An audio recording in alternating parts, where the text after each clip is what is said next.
from brand new Studio B, welcome into the CHGO Bears Podcast. Yes, indeed. It's a whole new look today. You don't get to see my pants. Maybe I'm not even wearing any pants. I know that. We are not wearing pants. No Pants Thursday. The No Pants Dance. Name the movie. No idea. Probably another one from the black and white era.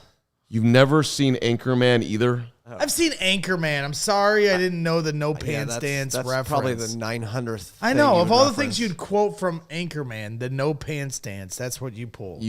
Come on. Pull a No Pants Dance, Anchorman. Braggs has embarrassed himself all morning long by not knowing The Natural, not knowing Roy Hobbs, not knowing any movie from prior to 2015. It's been a bad morning for you. It's been a great morning. I just don't acknowledge movies before 1989. Lawrence, you just put yourself on screen because you have something to say about something. No, I want to know what the hell it is. I haven't. Yeah, this is new. It's very new. I don't understand what's going on here. I don't know. I guess I like Studio B. It's interesting. I like it. I'm into it. I'm totally into it as much as I'm into anything in life right now. Because when we're in studio, those seats, my fat ass sinks in them. So then my feet sometimes don't touch the ground. I feel like a toddler. Then I'm trying to cross my legs like you guys. You always cross your legs. It's not a great look. You always cross your legs in this weird way when we're sitting. It's because I'm flexible. You're and I'm so an athlete. flexible. You're yoga. If we could, everyone, please. We could get some wings on set too. Please like the. Please you like at this Wings video. and Rings. And hey, if you haven't subscribed yet to our channel, go for it.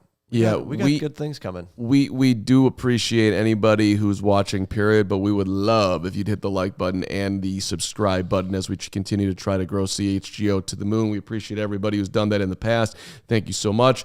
Jump on in today as well with a like. Thank you. And look, we are... how many hours is it until noon on Sunday? Because I'm ready to play the game right now. I am ready for 17. Did you watch his press conference yesterday? I watched Tyson Bagent's press conference. Kid's got a lot of confidence. There's no question about it. Grounded confidence, would you call it? Yeah. I think you're always going to be a little guarded in front of the media, right? So what is he away from the microphone? Because I bet you it's even more than that. He's cool as hell away from the microphone, dude. Yeah. He's a relaxed Bagent. For my 5-second interaction with him, I enjoyed him. I would say the same thing, by the way, about Justin Fields. Also cool away from the microphone, pretty cooler. Because Justin 71 hours, 55 minutes until Sunday. Thank you very much. All right, so Tyson spoke yesterday. If you didn't see it, it was 10 minutes of Bears glory. A lot of good questions asked. I pulled out one particular thing, which is the plan for Sunday. Tyson's got a plan, how we're going to do this, and we're going to ask you a very important question in the chat coming up here. So get your thinking hats on. But first off, let's hear from Tyson Bagent yesterday on what the plan is for Sunday, how the Bears are going to win a football game, how he's going to put the team in the best position for success. Here's 17. Yeah, I think this offense is very similar to what I operated in college for 4.5 years. The more times you get the ball out on time, especially in the quick game, stay ahead of the sticks. The more tired that the D-line gets, the less likely they are to have a superstar rush on every play. As long as you can play ahead of the sticks, get first downs, the longer you can keep our defense off the field and let them rest because, how good they've been playing, the better everything goes. So be able to take your shots, sporadically, but, more so than not, how can I get the ball out? How can I take the pressure off of our O-line and kind of unmotivate the D-line, so to speak? Take the pressure off the O-line. Unmotivate the D-line. Get the ball out quick. Take your chances when they're there. I do think, listening to the entire press conference, that there has been some coaching points, particularly the ball that he threw to DJ, that, as great as that looked, he was maybe thinking too big, just get to the check down, live enough, play another day. So I am slightly worried that he's being coached to be check down Charlie. I think that's how you put it. But I also think that, a guy like Tyson Bagent, he's going to find his way to get the ball downfield too. But he also admitted in that answer, not the one we just played, but to your point about the play to DJ Moore. So in that answer, but not that answer. Well, I'm just saying, not in the question we just played, but where you said, where he alluded to where he tried to do too much on the DJ Moore play and take the check down. What he said, though, that I found interesting in that answer was that he has to understand the whole play, and that pre-snap, it may have seemed like a good idea to go one-on-one with DJ, but it's about understanding the whole play. And this is what I've just been trying to really harp on, because I know you're really excited for Sunday, and so am I. I think I'm intrigued, because this is the first time we have a chance to see a quarterback being developed in Chicago, which we've literally, as fans, been asking for 10 years, since when Ryan Pace got here and promised he would draft a quarterback every year. So, in my opinion, we're finally getting what we want. Nobody wants to see Justin Fields hurt, but to the regard of Tyson Bagent understanding the whole play. That's the thing that I think is going to be his biggest adjustment. First read, second read, he's going to have that.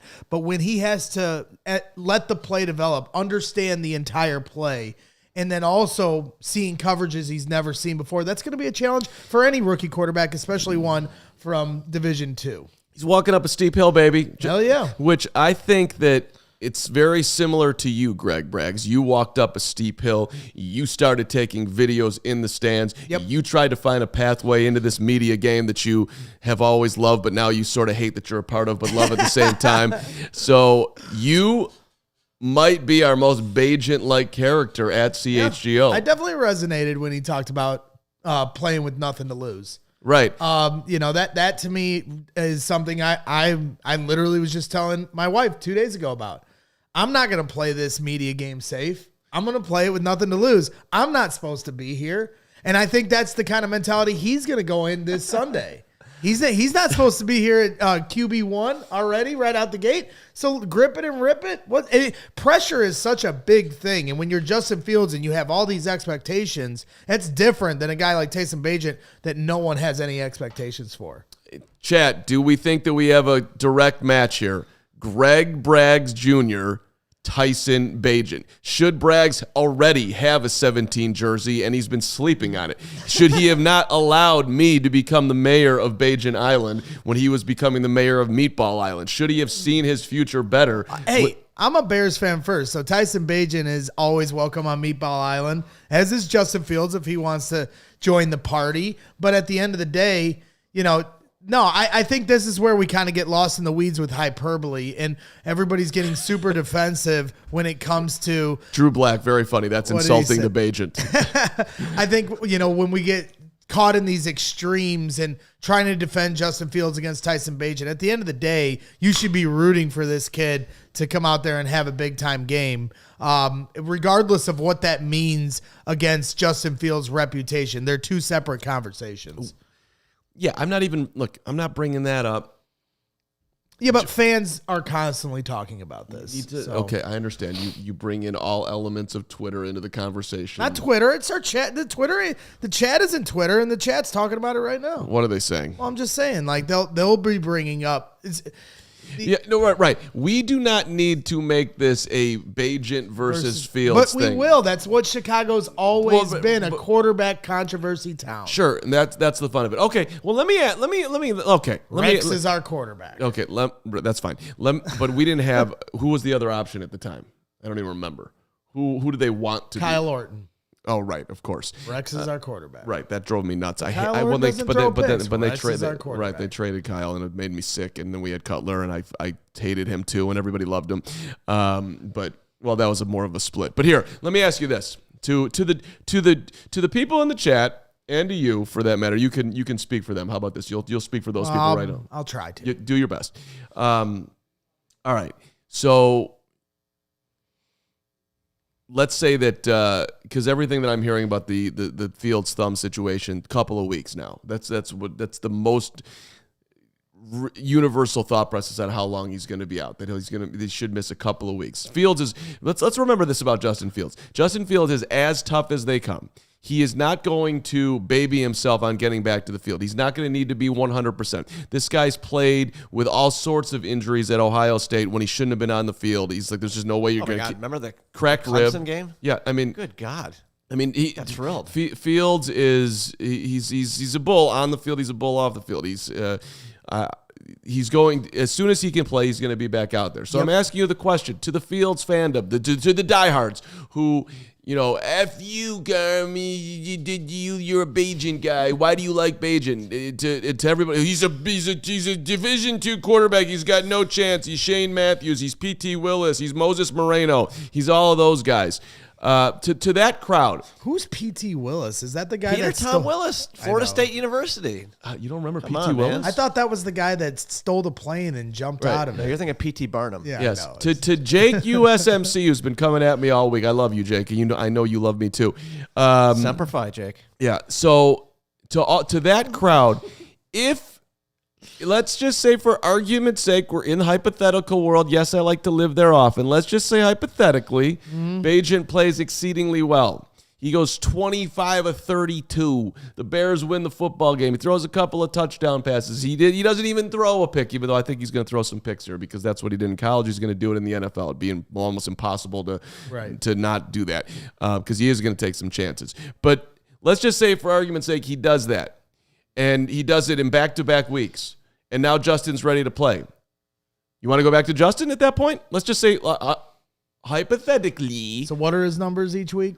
He's a combined. He did what Justin did the last 2 weeks that before 8 touchdowns and 1 interception. Yeah, that's right. You going back to him? You're just remember. You hate Bagent. You love Fields. I don't hate Bagent. This is this hat that I'm having you wear. Okay. There it is. Southwest Outlander. No doubt about it. Go back to Justin. Man, it would be a really tough decision for the coaching staff. I mean, what I would do and what the coaching staff I'd predict would do are two totally different things. I mean, I'd probably go back to Justin Fields, personally, because, I think the potential ceiling is higher with Justin, and you have to see what you need.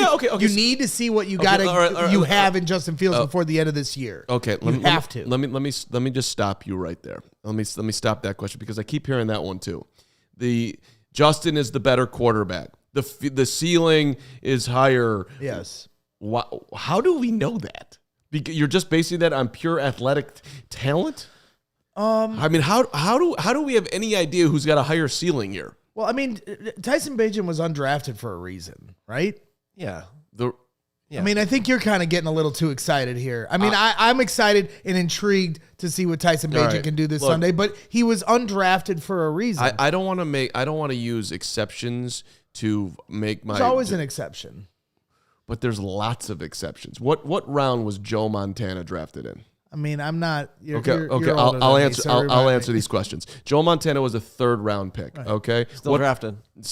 That's fine. What's arguable? What school did Joe Montana go to? Yeah, he went to Notre Dame. Right. Yeah. And Tom Brady. What round was he drafted in? 6th. The 6th round. And what school did he go to? Was he? He went to Michigan. Yeah. And why wasn't he a starter at Michigan? Why was he a 7th round pick? Because Drew Bledsoe, or who was the quarterback of Michigan? Back then, but they had a good quarterback, a veteran quarterback. Brian Griese was their quarterback at Michigan, which was why he was the backup for as long as he was at Michigan.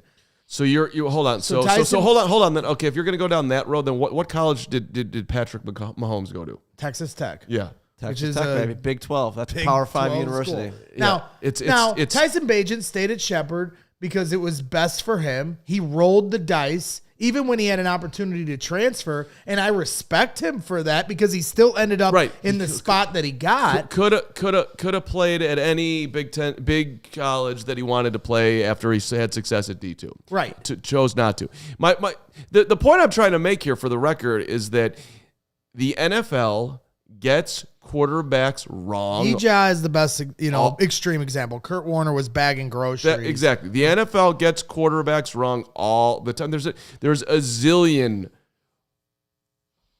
quarterbacks that you can point to that were not thought to be, the kings of the world. Sure, Peyton Manning, that's a number 1 overall draft pick, top 5 quarterback of all time, top 10.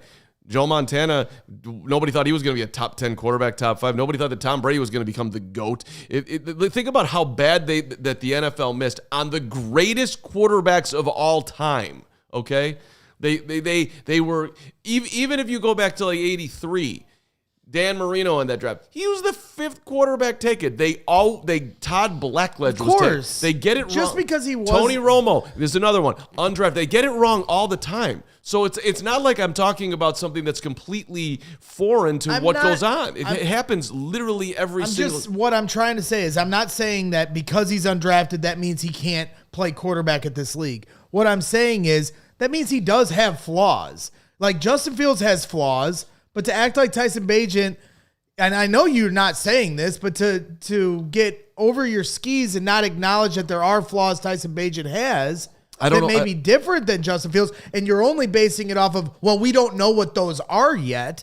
Yeah, we got to see him play. Of course we do, but I can surmise that he has flaws because he played at Division II, because he was undrafted. Because those are easy bridges to cross. You know, Justin Fields' flaws are on full display because he's been in the spotlight his whole life. Tyson Bagent has the luxury of hiding under the weeds right now, but it's all going to be on display on Sunday. I'm intrigued, even borderline excited. You're insanely excited. I understand. That's fine. It's something different, something new, something. There's curiosity there. We're going on a first date on Sunday, right? With someone with some interesting potential. All right, lots could happen. Right. It could be a one night stand. She could have a nice body. It could. She could be a good conversationalist, but then you get too close, she might have bad breath, and you don't see that. Yeah, but you got to look past that. Just that's a fixable thing. I hope that the only thing the Bagent's not doing right on Sunday is his bad breath. But so look, we do not know. We're gonna get some answers on Sunday. We'll see. And look, I don't know about you, and I'm not blaming Justin Fields. And he has his part in it, but. The Bears had a terrible roster last year. The Bears coaching staff has not helped Justin. That's clear. And, he's been climbing uphill. However, I would like to start winning some football games around here. Okay. But they have more flaws around this team. Like Tyson Bagent's not going to save them from. Of course not. The inconsistencies around the quarterback. What is so funny? No, I mean, there's just the chat. Brush her teeth, easy fix. We're not brushing anyone's teeth here. La promise, monkey. Thank you. All right, boy. So look, I guess we're in a fair place. Hey, and by the way, MP Tyson is better than Brock Purdy. Brock Purdy, I don't know where's he rank in the NFL right now, quarterback wise. Where is he? Top 7? Right. And we're using an extra. Somebody Top just 12? asked in the chat, what if he plays like Brock Purdy?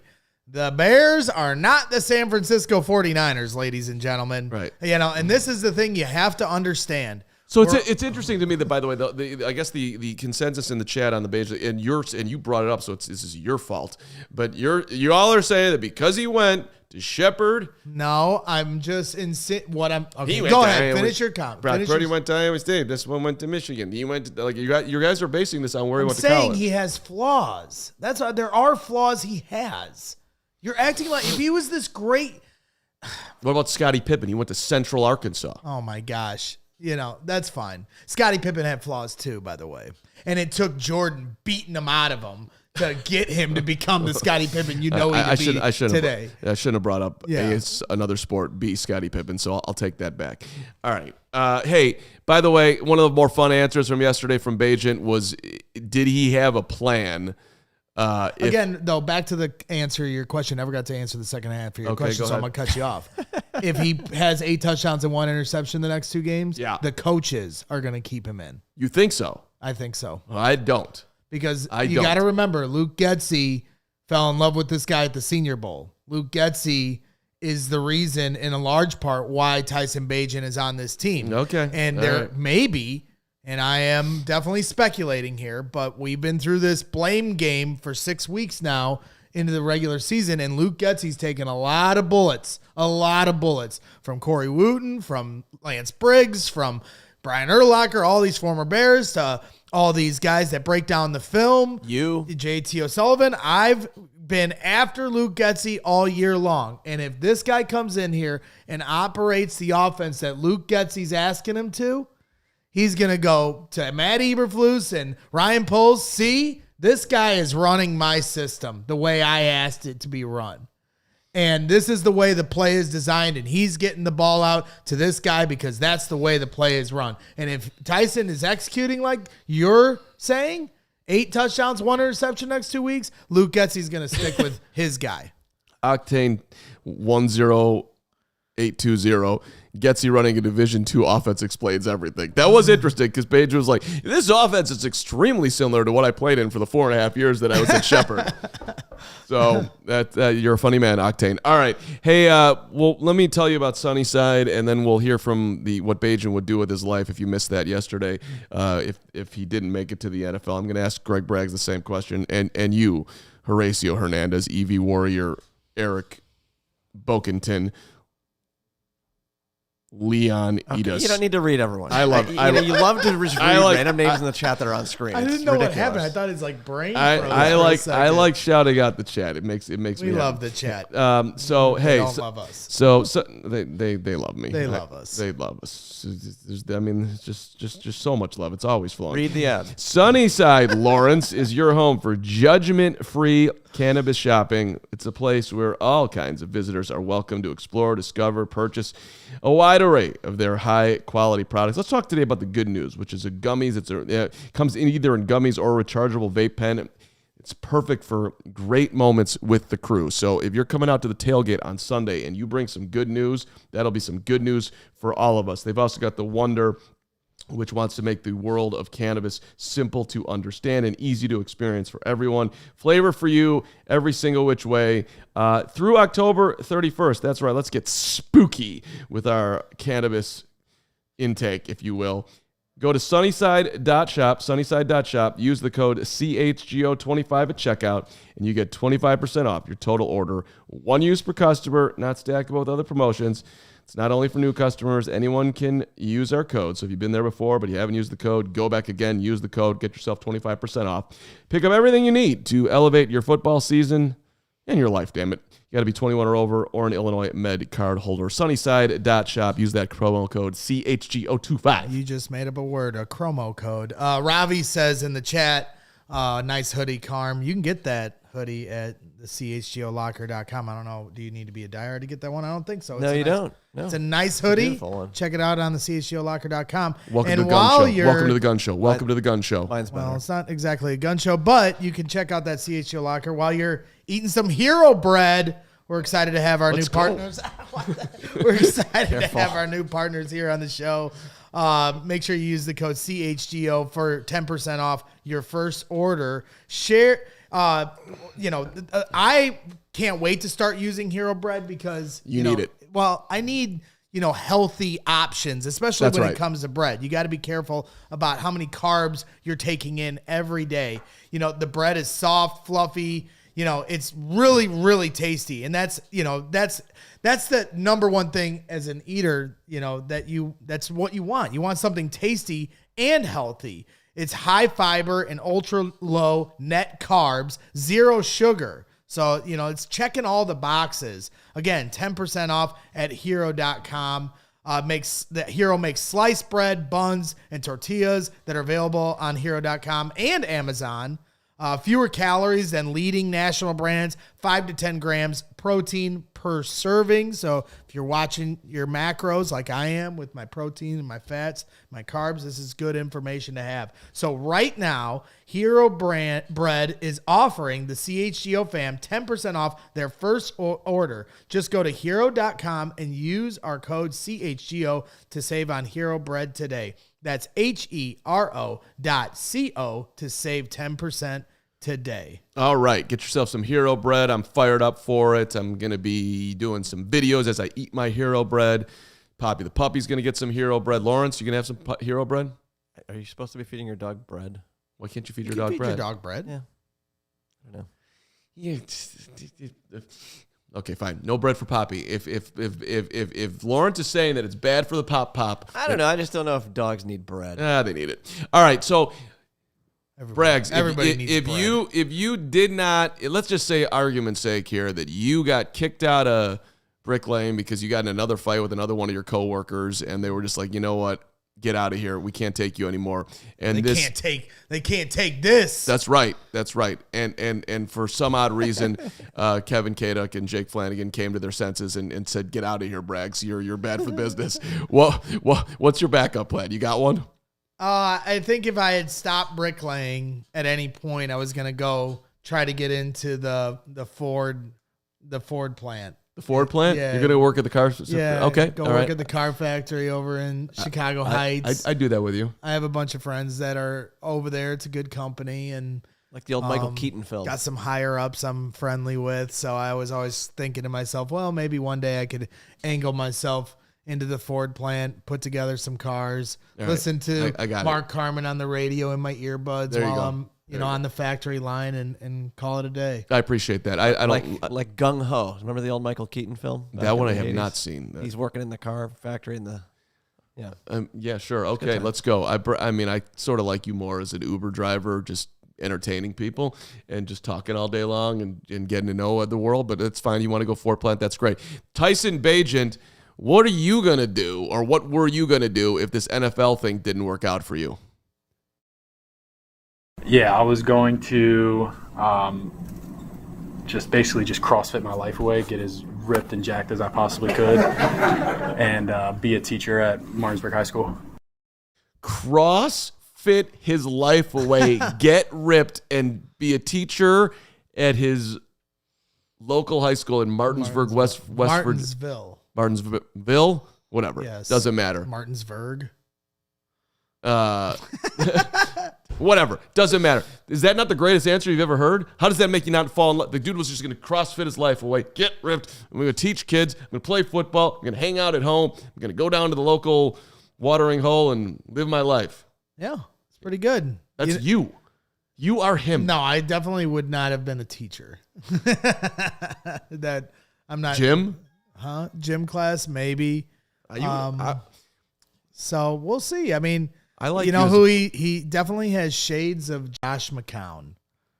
That's shades of Josh McCown. What does that mean? Josh McCown was a teacher when the Bears brought him back. He was a substitute teacher. Okay. And then he came into the league with a lot of confidence, talking about his faith, and gripped it and ripped it. Nothing to lose. He's got a little bit of Josh McCown vibes to him. I love the whole McCown conversation that's making it back around like, yeah, McCown, he wasn't as good as Cutler was. And I wish we would have been friends back then, but you were ignoring me because you were just too big time at the moment.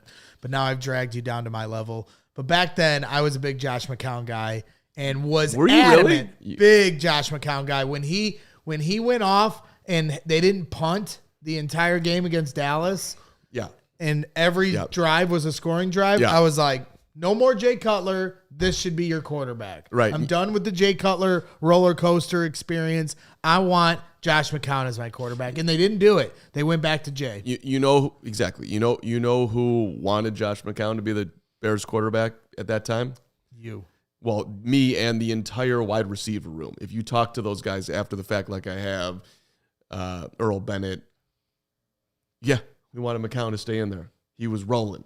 Yep. Nobody wanted to go back to Cuddy. Old pissy pants. Well, yeah. Well, wow. I didn't know you had that level of Cutler. No, I don't like Jay. Cutler in you. All right. Tell Here, him as much. before we get to Adam Hoge and Ray Scarpelli's coming up also at 12:55. We're gonna do some fantasy talk with Ray, and also I have a request with Ray coming up, and Hoge's coming up in less than 10 minutes. But here, let's look at the offensive line and Nicholas Moriano at practice yesterday. And one of the combinations they saw, and Adam Johns was on Hogan Johns today, and he was talking about this, that he thinks it's going to go like this. Borum at left tackle, Cody Whitehair at left guard, Lucas Patrick at center, Tevin Jenkins at right guard, and Darnell Wright at right tackle. And maybe I guess that combination was out there yesterday. A Flus, Good old Carm over here. Chris Morgan, too, I guess. You guys know a ton more about football than me. I'm not trying to do your job for you. I'm assuming that was just one combination, though, that you were playing with yesterday, and that's not how you're going to do things on Sunday. Because that would be insane. You moved Tevin from right guard to left guard. He's played left guard now. He's settled in. It takes time to re-back adjust. That would be an insane thing to do with somebody who's just getting back healthy. Right. Hey, go back and do this. That does not make sense, all right? What also doesn't make sense, you are a developing football team. Ja'Tyre Carter, when he has gotten a chance to play, has shown some ability to play. Cody Whitehair is a gone. Free agent at the end of the year. You're not bringing him back. He was terrible last week. I don't think they put him into success by making him a center, but putting him back to left guard to move Tevin back to right guard and sit Ja'Tyre makes 0.0 sense in my mind. So I'm assuming that was just something they were playing around with yesterday, and that's not going to be the case. But if that is going to be the case, that is insane to me. Put Tevin at left guard, leave him there. Right. And give Ja'Tyre Carter a chance to play right guard while Nate Davis is injured. Let's see how he does. Put Lucas Patrick at center. That's your best option. If you want to make a change there and play Doug Kramer, go right ahead. Dan Feeney. Yeah. You want to do that? Go ahead. You can't go back to Cody. Cody is never playing center again for you, period. Best thing for Cody, best thing for you. You want to play around with that? I get it. Well, he made this mistake in the summer, right? Yeah. When Cody got hurt. And now you're moving 2 spots to fix 1. And you never move 2 spots. Now you're messing with 2. Right. And to me, it makes absolutely no sense. Leave Tevin Jenkins where he's at. He's been playing great. And only address right guard. Now you switch 2. Now it's 2 different guys learning 2 different spots. That creates confusion, creates chaos in the backfield. That's not what they're going to do, right? That was just something that the media saw yesterday. Maybe they put them out there on purpose so it would get out that the great Nicholas Moriano would report that, and all of a sudden the Raiders would be super confused, and that's how we're gonna get one more edge on the Raiders, right? That's what happened yesterday. I mean, I have no idea. At this point, I think Eberflus has proven that is willing to switch the O-line in a way that we wouldn't agree on. So you can't rule it out as a possibility. Okay. I am. He wants veterans on his line, and he looks at Lucas Patrick and Cody Whitehair as veterans that know what they're doing. I've heard him say it in press conferences about Cody. And even though these 2 guys consistently, week to week, don't get the job done and look silly out there for veterans, Ja'Tyre Carter, while he may have his flaws as a young offensive lineman, as a late round pick, he, like you said, is showing he can play. Is there going to be a developmental curve there? Yeah, but I'd take that over a veteran that's expected to be consistent and isn't. $9.99 super chat from the Bears Bastard. Love you, the Bears Bastard.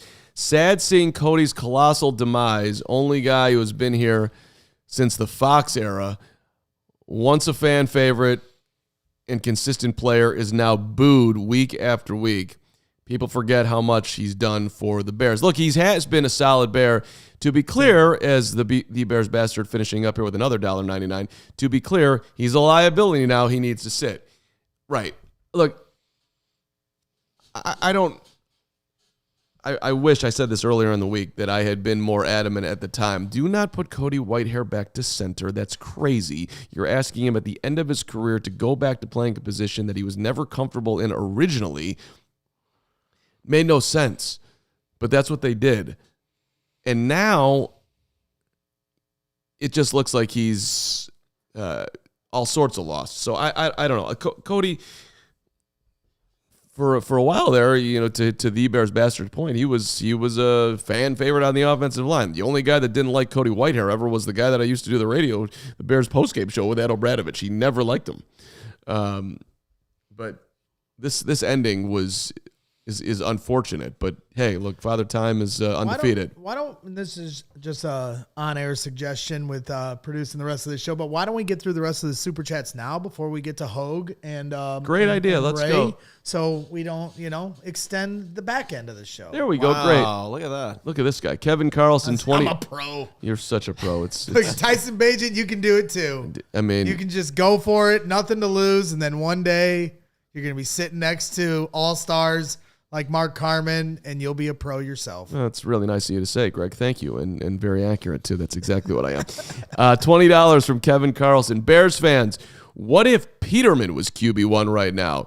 It would be so boring and no hope. Bagent brings the what if.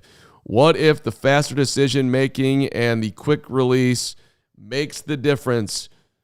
This offense is a juggernaut on Sunday. What if? That's right. Well, right, Kevin. Damn ass right. Nathan Peterman was playing on Sunday. I'd be straight miserable. Well, that's the point I'm trying to get Bears fans to come around. We're all so emotionally invested in this Fields experience and wanting to see it through.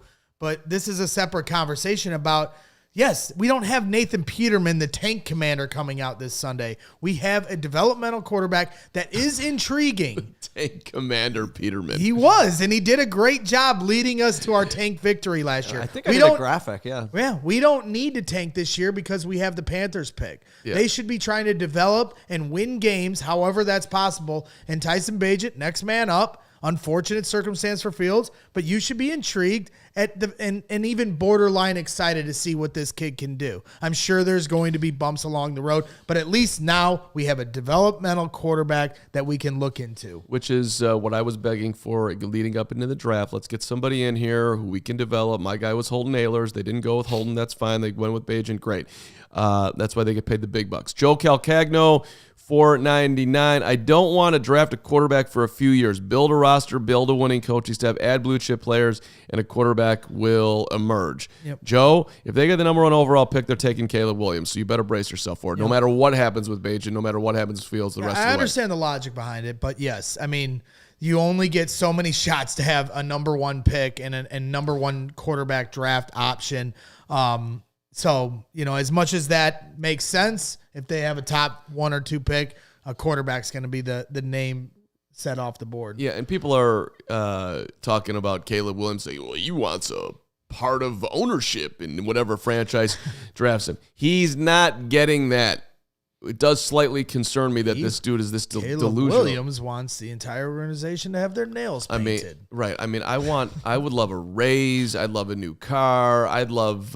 Who's even floating those ideas? Like, that's crazy talk. He's a 22-year-old. Well, right. I don't know how that got out there, why he said it, but like that's great. That's what he wants. Somebody will wake up. I remember interviewing Stephon Marbury when he was a rookie, and he had this big idea that Michael Jordan should become a partner with the TV, is how he put it. Michael Jordan should work with the TV, not the NBA. And I'm like, well, it doesn't quite work that way.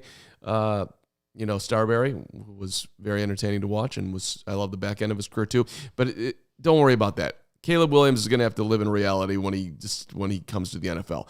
Who's next? We got Chris Peguero. Let's do Hoge. He is here. Let's get to Hoge. Hoge is here. Hoge is here. He's got stuff to do.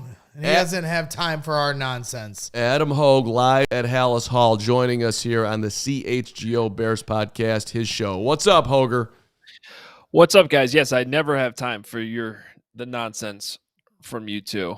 But I still love you very much. Just know the Duke is chiming in, but we're going to go to you first. Sorry, Duke. Well, it's actually a good question to the Duke. And Hoge, maybe you can handle this. 1999, what does concussion protocol entail?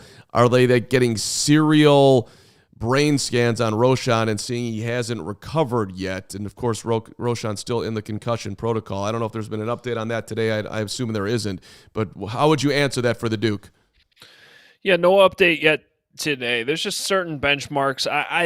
It's spelled out somewhere. I don't have it in front of me right now. I don't keep the concussion protocol in my pocket at all times. But there's certain benchmarks that you have to reach. How are you feeling? And then the standard concussion tests that the independent doctors do. And again, that's important to remember that to clear concussion protocol, it has to come from an independent evaluator. It can't just be the Bears being like, hey, he's good, let's get him back out there. So it's a process, and obviously it just comes down to right now him not feeling well enough to get cleared. I mean, it's basically as simple as it is, and I think it's a big. We'll see. I mean, the injury report's not out yet today. There's still time between now and Sunday, but the Bears, in my opinion, as I spelled out on the show yesterday, greatly missed him in pass protection because the guys they had out there, it's just not what they do. Deontay Foreman, I think, is fine running the football. I think he missed some opportunities, could have had some bigger gains last week. But from a pass protection standpoint, that ain't it, man. And Roschon Johnson's the best pass protector on this football team from that running back position, and they missed him. All right. Well, coach is speaking today. Richard Hightower, Luke Getsy, and Andre Curtis, who's the safeties coach. Let's start with Luke Getsy. I know that he went over some of the quote-unquote bad plays. You've been tweeting out some of those plays here, Hoge. So what do we learn from Getsy this morning? Yeah, so, the first play of the game, which we've talked about a lot this week, we talked about it with Baldy yesterday. Encourage people to go check that out if they didn't catch yesterday's show or listen to the podcast. But it was interesting to hear, and it was a good question from Dan Weeder. Like, look, even the bad play, none of these coaches just do stuff without any explanation or reasoning. Okay, you might not like the reasoning, but it's still good to hear the coach's reasoning. So the question was basically like, when you open up an empty on that first play, why? Like, what are you looking for? There must be a reason. And he brought up two things. The one is, okay, we all know, like Baldy told us yesterday, and we knew going into the game, Brian Flores likes to blitz everybody or back everybody up, but he's going to show you pressure every single time, and you got to figure it out, either pre-snap or post-snap. So they wanted to see if they went 21 personnel, which means 2 running backs and 1 tight end. That's what the Bears were in on that first play. What would the Vikings do? Would they send everybody? Would they back them up? And also from a personnel standpoint, defensively, would they go big with their base package, or would they go with their sub personnel, which is nickel, right? And they went with the sub package. And Fields correctly, this is all according to Getsy, Fields correctly did the hard part, quote, the hard part, and set the protection to the right, leaving the hot to the backside, which is something we've talked about this week. I'll get to that in a second. But he gave him credit for recognizing a defense that they had never shown us. That, again, coming from Getsy. He just didn't do the next part, which is throw the ball. Getsy said he's got to drift right and throw it, and he didn't do that. That's the same thing that Matty Eberflus said on Monday. So he did the hard part, didn't do the easy part. I find it concerning because, just from Fields' standpoint, we can debate the call and everything, and I think you still can. I think there's reasonable explanations to debate the call. But, man, when you look at it, he just freezes. Like, I find it very concerning the way that Fields seemingly knew what was coming and just froze. And then I followed up with Getsy because something we talked about earlier this week. Would you rather have the hot coming from the backside or the front side in front of you? And basically he said it depends on the throw. This was quick game. This was catch throw. So in that situation, you'd rather have the guy on the backside as long as you know he's coming, because he's not going to get to you in time. And so instead of having the defender right in front of you and his arms waving in your throwing lane, you leave the guy hot to the backside. So seemingly did everything they wanted him to do there except throw the football. Okay, so to me, and it's hard to say exactly which one he'd prefer. I mean, the first read is Kari on the far outside, and then you got a receiver in the slot. Just watching the play over, I'm trying to get an understanding of exactly who that was. But to me, I think it's DJ Moore. Okay, DJ Moore. The heat comes on him so fast that for him to get that ball out, he had to throw it before either guy made their break back towards the line of scrimmage or back where they face the quarterback. And which is called being an NFL quarterback. Exactly. And so to me, that's the problem. He just, the reason everybody's like, well, we don't know why he hesitated, because he needed to see the guy turn around first, and he didn't throw it before that. It's as simple as that.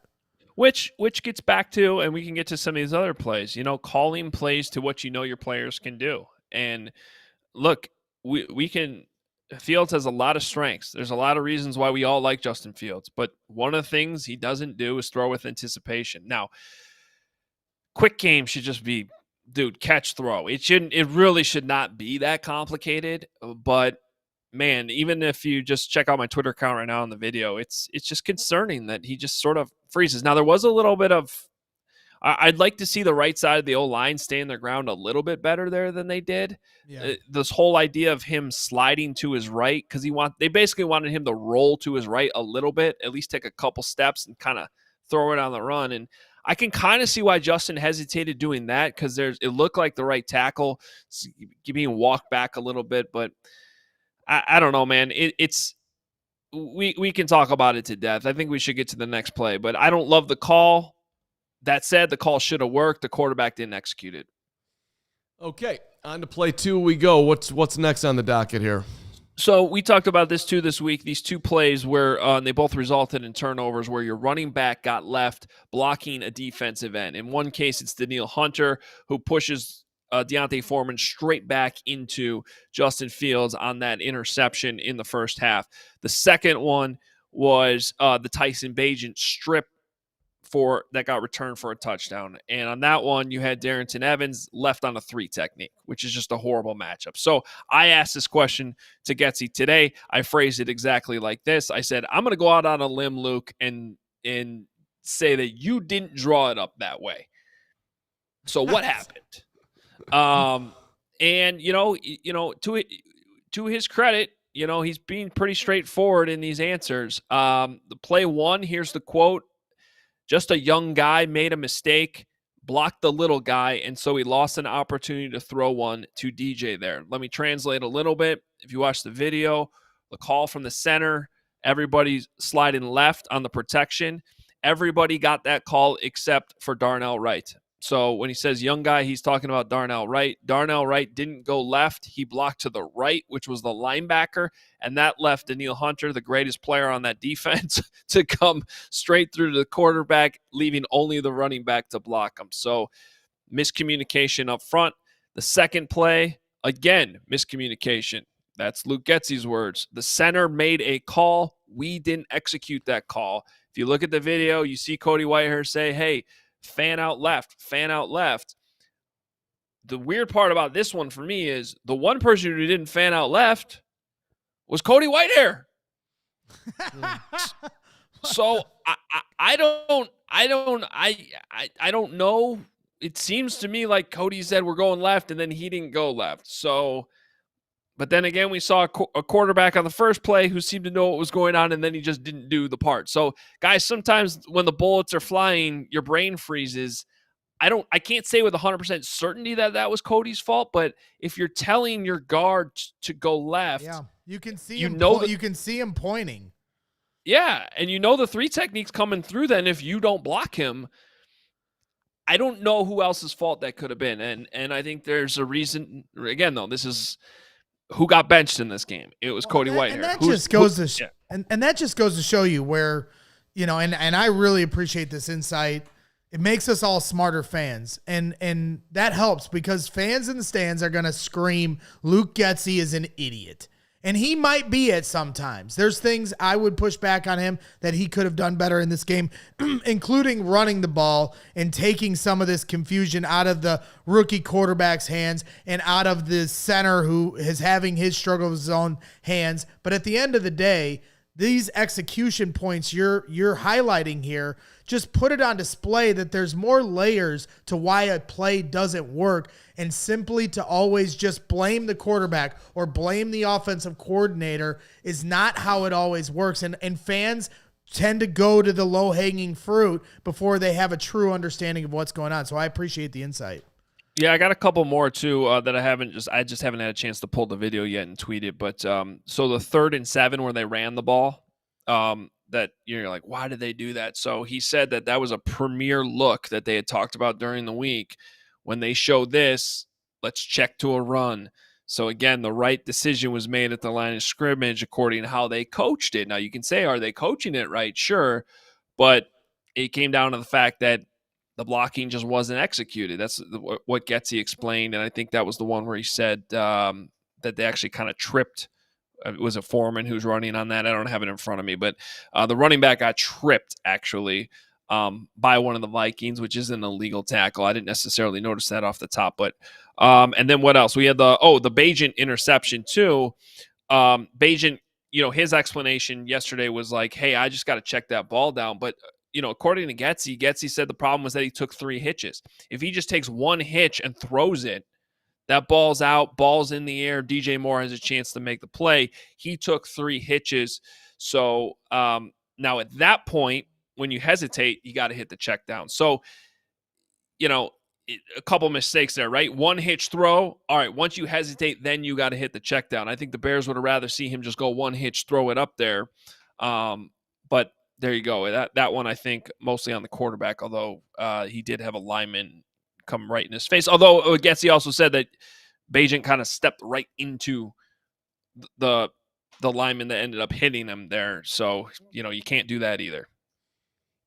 Look, I don't like assigning blame. I'm exhausted by it. But listening to everything you're saying here and then listening to Matt Eberflus in my head, it's time on task. It's repetition. It's the hits philosophy, right? It seems to me that there's something being dropped here. This dude Darnell Wright doesn't know which way he's going. Cody Whitehair's. It seems to me that somehow, some way, this is not getting drilled in enough. I mean, to me, it seems like a coaching issue more than anything else. I understand that it's different when bullets are flying, but that's what it feels like. Well, and that's where, and this gets into a deeper discussion that goes back to Tuesday when, Carm, you asked Cole Kmet, what do you want your coach to be saying at the podium when we're going through these things? And Flus obviously is not going to give the amount of detail that Luke Getsy did today. I don't have a problem with Getsy, walking through these plays. I appreciate it as a reporter. I think, as Greg just said, it educates the fans. But then the other side of it is and I'm getting these responses on Twitter already, right? KYP, know your personnel. Yeah, well, there's that side of it, but it's everyone's like, oh, so nothing's Getsy's fault. It's all the players. That's the catch-22 of this is if your players F up and you talk about how, they F'd up, then, it's not your fault. So, and I do think that there can be times, and I've said this the past couple of weeks, is where these coaches can say exactly what they're saying, and then at the end of their answer say, and by the way, we obviously got to coach it better. Right. Because that's the part. Right. Well, if I put Addison behind, sorry, Adam, I was just going to say, if I put Addison behind the wheel of the car and I tell her to turn right and she crashes, well, I told her, but she's not old enough to understand to do that. I know I'm being a little condescending. You're a great dad. That's all I'm going with whenever you bring it back. I'm not going down that road again. No, but that was a weird analogy, but I will I will say that obviously when you have this many issues and communication issues up front with your offensive line, something's not being coached up right. At some point it does come down to the coaching 100%. Some of these sound pretty simple though. And the fact that this happened at home, you're not on the road with fans going nuts and you're on a silent count. This is all stuff that should have been able to be communicated and clearly wasn't properly, whether it's in the meetings leading up to the game or simply there on the field pre-snap. Hoge, I know you got to pop out here. We got Ray Scarpelli coming up. We're going to do some fantasy, but anything that we missed in this conversation from today that you think our diehard fans or even sometimes fans need to know? No, just one special teams note, because we heard from Richard Hightower about Velas taking the ball out. They were really close to breaking a couple of those, had a penalty or two. But he said, hey, look, weather's turning. We got a good returner. We're going to keep bringing those balls out. So you can expect to see that, especially when the Bears are at home or in any, cold weather situations. All right. Would love to see it. Hoge, great stuff. We'll see you Sunday for pregame, brother, and we'll see you at the tailgate bright and early because you're staying in the city and you're going to be there at 7:30 helping Braggs. Probably closer to 8, but I'll be there. 6 a.m. Deal. 6 a.m. 8 o'clock. Somewhere in there. There goes Adam Hoge. Ray's coming up in a second.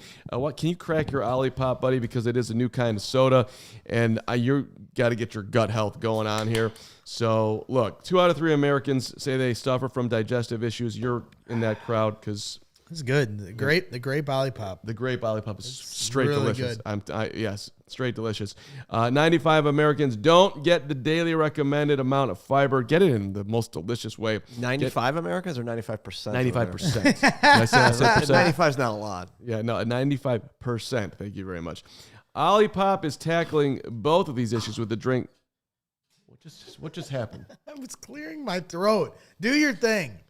Do it with an Olipop. Don't do that noise again. That was frightening. I thought you were like literally vomiting, which would not be good for Olipop because clearly you would never do that because Olipop is not that type of delicious soda. Hey, 90% of Americans consume more than the USDA recommended amount of sugar intake. Right here, this delicious Olipop, that would be 4 grams nothing of sugar for you. Much lower in sugar than conventional sodas. Only 2 to 5 grams of sugar per can. The grape one's got 4.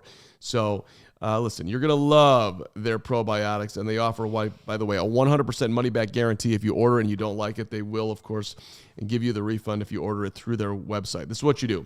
Use the code CHGO20, CHGO20, and you get 20% off your next Olipop order at drinkolipop.com. Drinkolipop.com. Olipop can be found in over 22,000 stores as well across the country, Jewel, Walmart, Target, Whole Foods.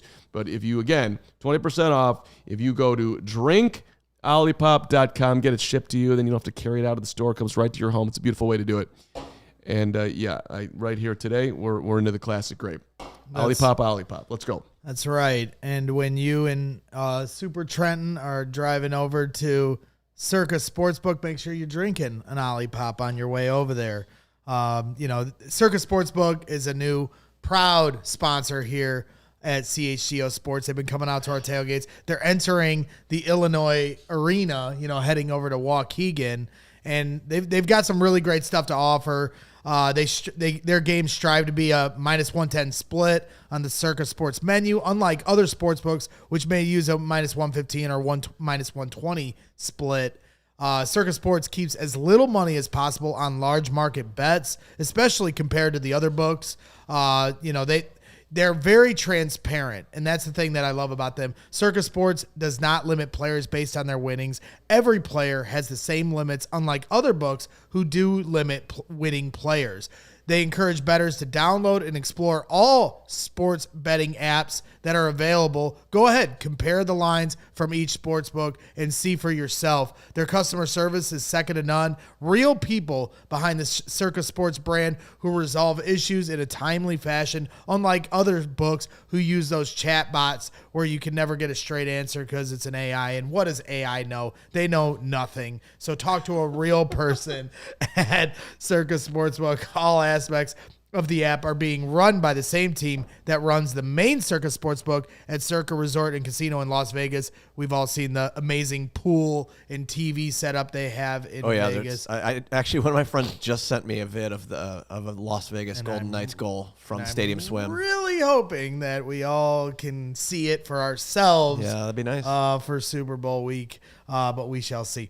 So download the Circa Sports Illinois at circasports.com/Illinois-app to sign up today. Also be on the lookout for Circa events, watch parties, and tailgates like the one they're going to be out here this Sunday. Make sure you're coming out to the corner of Wabash and Surback. We got 2 more coming up, Vegas and Carolina, and you can go to allchgo.com and hit the events tab, and you can hang out with Circa there. So if you or someone you may know has a gambling problem, call 1-800-GAMBLER or text GAMB to 833-234 or visit areyourellywinning.com. All right, let's bring in our guy from Ray Chevy, Ray CDJR, our fantasy football guru, Ray Scarpelli. Ray, I want the Chevy Bolt. What do you think of EVs before we get into your whole situation here with the fantasy thing? Because I'm getting excited here, Ray. I can't help myself, so I'm starting there with a little car question for you. It's funny that you say that, Carm, because I was going to say to you and these CHGO listeners, we're actually having a dine-in drive with the all-new EVs on November 7th from 6 to 8 p.m. We just got a Blazer EV and a Bolt EV and EUV. I got it. I'm excited. This is the You're move. intrigued? We're okay. November 7th, 6 to 8. You coming out with me, buddy? I'll follow you to the edge of the earth. All right. Hey, Ray. I've got this guy Justin Herbert on my fantasy team. I'm thinking about dropping him and adding Tyson Bagent. What do you think? I think that would be a very controversial move, my friend. It's kind of funny you bring up Herbert. I actually just traded for him myself a couple weeks ago. I mean, here he's lighting it up. I mean, here Bagent, right? Like, it was funny. I was talking about this with a friend of mine. I feel like the backup quarterback for the Bears over the years is almost as popular as the quarterback one, right? With McCown a few years ago, right? Like him, Bagent now. So it's kind of funny, right? Like that quarterback two has their own individual intrigue in the city. That's always been the case here, which is not a good thing for all of us, mostly the Bears. But yeah, I don't know. It'll be interesting. I bet somebody starts Tyson Bagent this week. Somebody will. I mean, here there's a lot of buys this week, right? There's like 5 or 6 teams on bye. If you need a start, I mean, here he showed some on Sunday. I mean, he's got some rushing upside. I mean, there's still some good offensive weapons. I guess if you need a start, right? I mean, he's an option. If you didn't get eliminated from your league like Greg, I'm out. Dude, I cannot pay attention to this stuff with everything we have going on here. I'm literally 0-6 on the season. I have Anthony Richardson and Justin Fields were both my quarterbacks. Oh, I had the running back from Cleveland go down early. Chubb went down early Can you on me. imagine not being able to pay attention to your football team when you do a football podcast? But keep going. Roshan Johnson, also one of my running backs, gone. Deebo Samuel, questionable. I picked up the running back from Miami, Akane. He's on IR now. A-Chain, whatever his stupid name is. Chase Claypool was on my team to start the year too. Oh, man. Did you just drop him? I stopped paying attention to it. And the guys in my league, this is literally my league I've been running for 15 years. And I just stopped. And they're like, will you set your lineups? I'm like, I got a tailgate to run. Leave me alone. Okay. All right. That's pathetic. Let's look at Ray's guys this week. He's got 5 of them for you.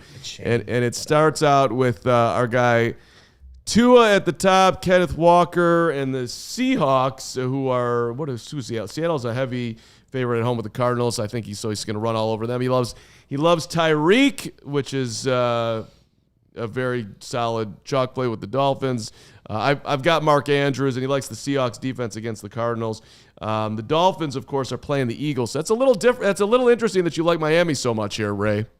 I do, because I think that Sunday night football game is absolute must TV. Okay, just appointment television. You got to watch it. I am blocking off that time Sunday night to watch that game. I know the Eagles defense is very good too, but you got to remember, guys, Tua and Tyreek, I think both of them are MVP candidates. All right.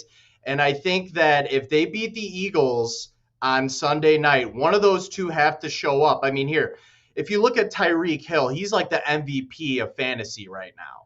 I think he is on track to, correct me if I'm wrong, guys, but I believe he's on track to smash the record for most reception yards. I mean, he came into the season, that was his goal. He wants to break 2,000. I think he's got close to 900 receiving yards already, and we're going into week 7 here. I mean, this is nuts, unprecedented. I mean, he's playing really well. Tua's playing really well. I mean, that Dolphins offense, you just want a piece of them on your fantasy team.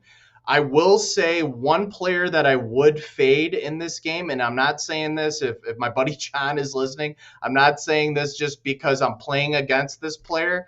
But like I said, Philly defense, I mean, Mostert, right? I mean, here at his age, putting up what he's putting up. I mean, he's got 6-7 touchdowns right now.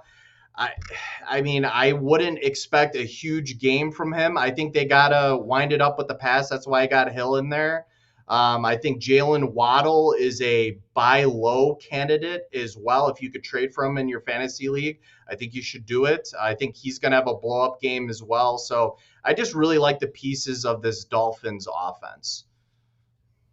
I want to go back to where I was at here. Here are my options. All right.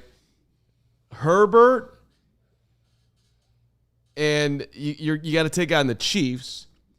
Bagent against the Raiders, or I could pick up a Gardner Minshew maybe against the Browns. What do we think? Is that an obvious Herbert? I don't know if it is. You always play Herbert. Do you? Because Kansas City on the road, They got a good defense. they got a good defense, man. They do, but again, this garbage is time touchdowns. Like it's going to be on Sunday night, man. I mean, they're going to have to throw the ball. You got to look at game script though, too, right? I mean, like Herbert's got to throw to win, right? I mean, against Mahomes, it's a similar situation, right? With the Eagles and Dolphins, they got to throw to win, and that's good for your fantasy quarterback. They're not just going to run the ball.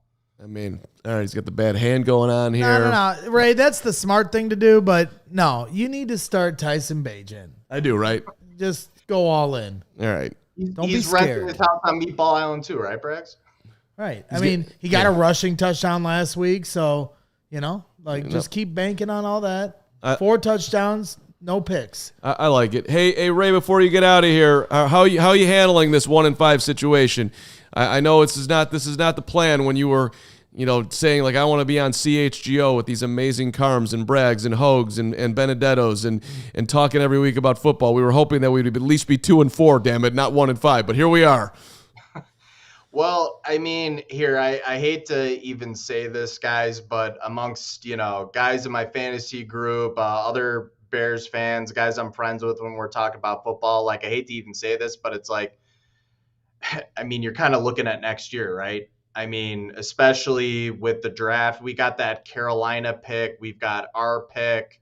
I mean, realistically, you have to start thinking about next year, right? I mean, just being realistic here. I mean, it's a realistic take, but Ray, I'm thinking about Sunday. I'm thinking about shocking the world. I'm thinking about Carolina losing every single game, and I'm thinking about Justin Fields getting back healthy and having a nice, solid quarterback controversy to take us through the late. I would love that. That would be here. I haven't completely given up hope on Fields. I mean, I know a lot of Bears fans have. I mean, he's my guy. I'm sticking to it, but I mean, here at the end of the year, you do have to take a look at it. It's just the reality, right? I mean, if you have 2 number 1 overall picks in a row, right, conceivably, I believe the odds of us between the Carolina pick and ours is over 50%. So you have to take a look at that. You have to take a look at it. Matt Nagy, but yeah, of course. Matt Nagy wants, ask Ray, what did they rename that guy's fantasy team to, the one who hates Matt Nagy?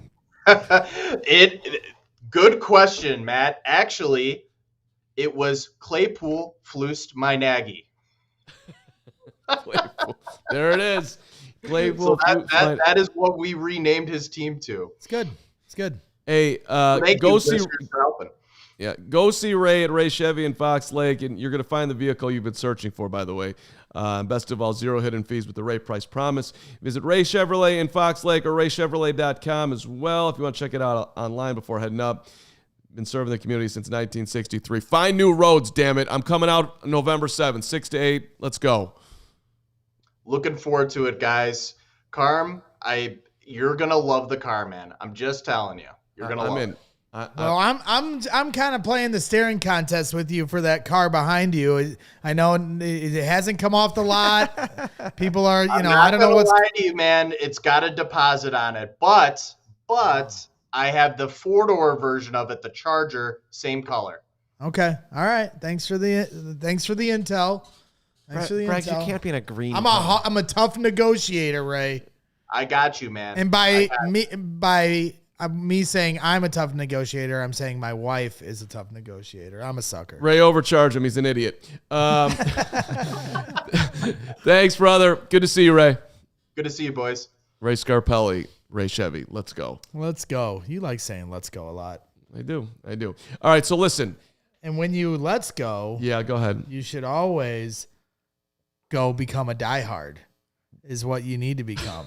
Become a diehard. You're so good. So here's the deal. You don't have to have a transition every time. I know. I was just messing with them. And I'm sometimes just they're fitting it terrible. in before we get our last 3 super chats and get on out of here. But I do want you to become a diehard because this is a great time to become one. May not be the greatest time to be a Bears fan, but it is the greatest time to become a diehard.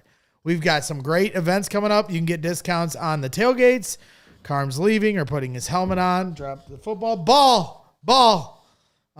He's not paying attention. But Adam Hoge puts his newsletter out weekly. You get exclusive access to that. Carm puts his grades out for every game. Exclusive only to diehards. You get a free shirt like you see here. I wore the Brick by Brick shirt here today. Had no idea we were going to be in the Brick by Brick studios. And that's what we should be calling this studios, right? The Brick by Brick studio. Sure, Don't just go with it. That's what we're calling it. And so you can become a diehard. And we've got the Blackhawks event coming up. I'm so excited for this Blackhawks event, by the way. It's on November 4th, right? Now they're saying brick by brick in And their, it's their on, videos. Blackhawks put out a thing yesterday that said brick by brick. We have a Blackhawks event coming up that you want a discount on to become a diehard. Anybody can go to the event, but if you become a diehard, you can get a discount on it. And do you know what we're doing for this Blackhawks event? I'm very excited about it. Yes, I am going. We're going to a little meetup spot. Fifth Third Bank. And then we're going to Fifth Third Bank. We're going to a meetup spot first to have a few drinks. Yeah, we are. I didn't know then we're going to Fifth Third Bank where the Blackhawks practice. We're going to get a tour of the facilities. Fifth Third Arena. Arena. It's not a bank. They don't practice at a Fifth bank. Third Bank Arena. Just let me get through this. And then we're going to skate on the ice. And then we're going to, yeah, we are. And then we're going to go to a Blackhawks game. So that's You're exciting. sure we're stuff. skating? I am sure. Maybe I wasn't supposed to say that, but I just said it for all of us girls. I don't know. And Cody's taking pictures of us. There's just a lot of good reasons to become a tickets still diehard. available or Tickets still available, There so are? get on those. Yep. And if There's you a become a few. diehard, you get a discount on that. You get a discount on any future shirt that you get from our CHGOlocker.com. Free shirt right out the gate. Exclusive access to content we make just for our diehards. So become one, and then I'll stop talking and I'll stop doing this ad read. Unless you don't, then I'm going to keep talking, and this whole chat's going to have to sit through a 3-hour diehard read. Okay, that's great. Thank you for stopping. Hey, also get fitted out in the best sports gear around. Foco, F-O-C-O. Check out Foco.com. Click the link in the description below for all non-presale items. Use that promo code CHGO for 10% off. Foco has literally everything you need. Hoodies, shoes, signs, bobbleheads, Aloha shirts, straw hats, polos, bags, fantastic set decorations, which perhaps I have one of them on my head right now. Foco's donated a bunch of awesome pieces for us that you see on our set every day. Not necessarily right now today. But we love our friends at Foco. Check it out and use that code CHGO for 10% off. All right. Gregory. Yes, sir. A couple of super chats here. Chris Pagero. Braggs, love what you're saying about Getsy, saying he's running my system, but if I was the GM and he came up to me, I'd fire him. I brought you in to help Fields. That's going to be a factor in his future employment, Chris. So who knows what this coaching staff is going to look like. And then the other aspect of this comment is, you're saying if you're Ryan Poles and you're the GM, I'd fire him because I brought him to help Fields. Sure. But then there's the other aspect you have to consider. And while he did inherit Justin Fields as his quarterback and certainly wanted to try to turn him into the quarterback they thought he could be, he's still not Justin Fields is not Ryan Poles' guy, period. He's not. He did not draft him. He inherited him. So he may look at Getsy a different way. We don't know. I mean, this is all speculation here, but at the end of the day, Ryan Poles does not have his fingerprints on the reason that Justin Fields is here. Just call me ID, $1.99. What if we draft Caleb and ruin him too? Well, that would suck. Well, then that would suck, and then we would have drafted Caleb and ruined him too. We're not going to not draft him because we're going to be afraid to ruin him. Sono F. Gore. Son of Gore. Son of Gore. That would be better. Son of I like Gore. Sono F. Gore. That seems right. I mean, I just need to go back to school, apparently. Cram is the Rusty Lish of CHGO Bears. Who's Rusty Lish? You don't know who Rusty Lish is? No, it sounds like a NASCAR driver. Do you need a lesson in Bears' terrible backup quarterbacks? Because I might have to open up a class for you. Rusty Lish is one of them. 1978 or what do I? It was later than that. 82? No, now you're gonna make me look Maybe it 82. up because I now I want to know. 1982. I wasn't even born yet. You. I know you're the other in which hand. you don't need to know anything that didn't happen before you were born because that would be just Sorry that I don't know No, Rusty Lish. You should know who Rusty I Lish want to is. say he wore number 80 8. to 84, man. I want to say he wore number 8. Am I right or wrong on the? You are wrong about that. Damn.